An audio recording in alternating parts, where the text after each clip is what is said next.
sports page with the Orlando Sentinel and FM 96.9 The Game's Mike the Bulldog Bianchi. On JRR.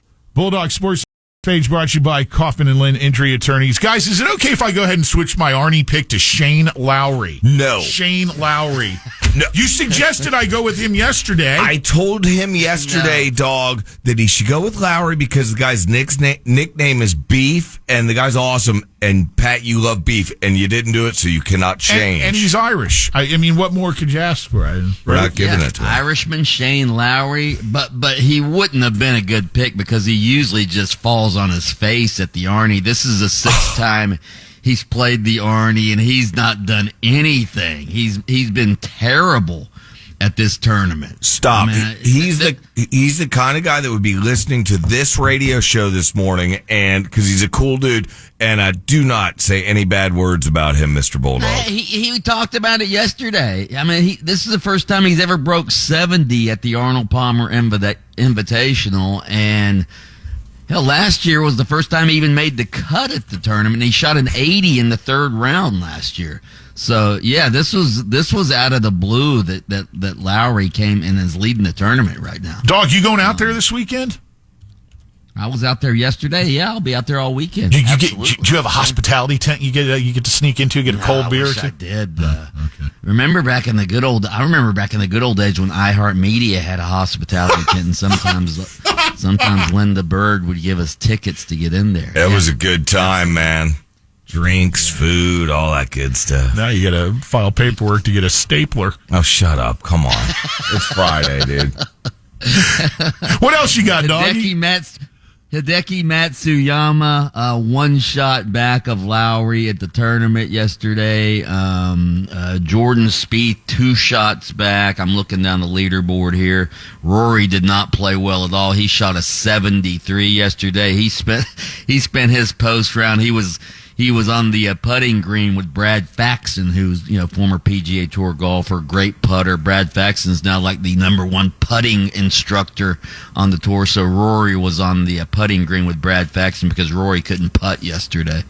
So we'll see what happens today. Looking forward to the tournament. By the way, real quick, I wrote a column in today's Orlando Sentinel. You can read it right now. They've got to do something to fix golf. I mean, you can't have LIV in the PGA Tour split up like they are. I mean, you've got 3 of the last 5 major winners who aren't at the Arnie. Bryson DeChambeau, the big meathead, wasn't there. Everybody remembers DeChambeau 3 years ago when he was the talk of golf at the Arnie. He won the tournament. He was, bombing 370-yard drives over the parking lot. Yeah, he was trying to drive. Remember when he was trying to drive the green on the 6th hole? Yeah. He was hitting it over the leg. I mean, it was one of the most memorable moments in Arnie history when DeChambeau was doing that, and he was just a hero among the fans. So I just wish they would get this settled. Wasn't it supposed to be settled by now, by the way? It was, and then they said 9 months or something. I agree 100% as a golf fan and a golfer. They need to just make it one thing and be done with it. Because the LIV tournament, I'm sorry, I don't watch it. I don't get it. Nobody's watching LIV. They're playing in Hong Kong this week. You have to get on some CW network app to watch LIV golf. So nobody's watching those golfers. They're making tons of money, but they're off the radar. The PGA Tour is missing some of its, guys that move the needle, quite frankly. Yeah, it's Hong Kong Philly, just like before. Even some of the over-the-hill golfers Phil Mickelson moved the needle. Sergio Garcia moved the needle. And I'm not even talking about guys like DeChambeau, John Rahm, obviously Brooks Koepka. Those guys are needle movers. So I just wish they would get this settled because I think golf is missing something by not having the best players play against each other on the PGA Tour. Hey, guys, the Magic, don't look now, but in the spotlight in the world's most famous arena tonight.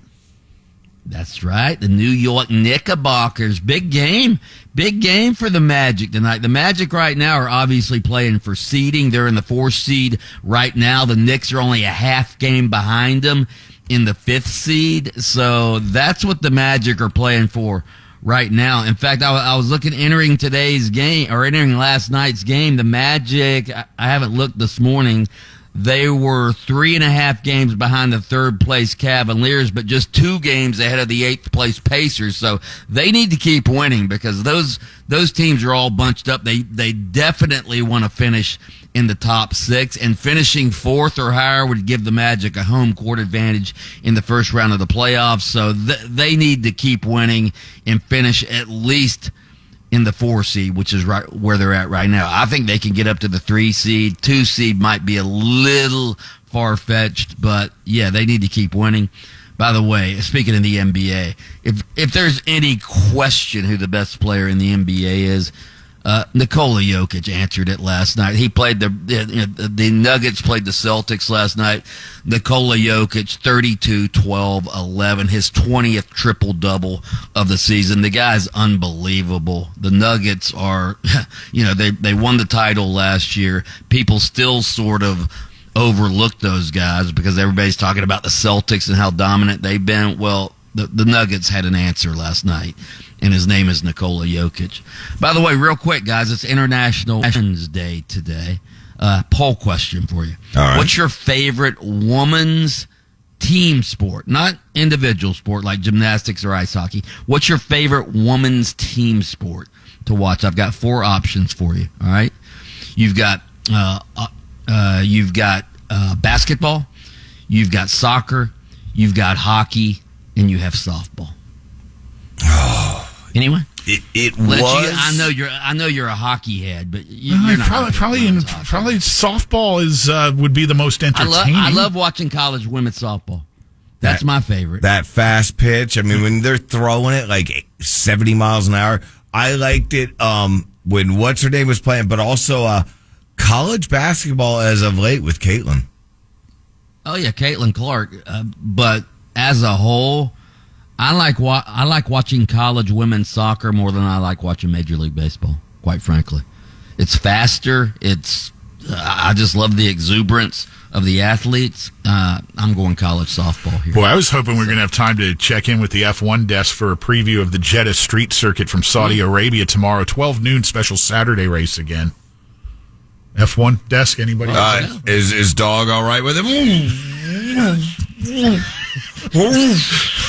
What's the F1 desk? Hello, And come in. here we go again. Oh my gosh, repeat. We have one renamed Max Verstappen because Verstappen.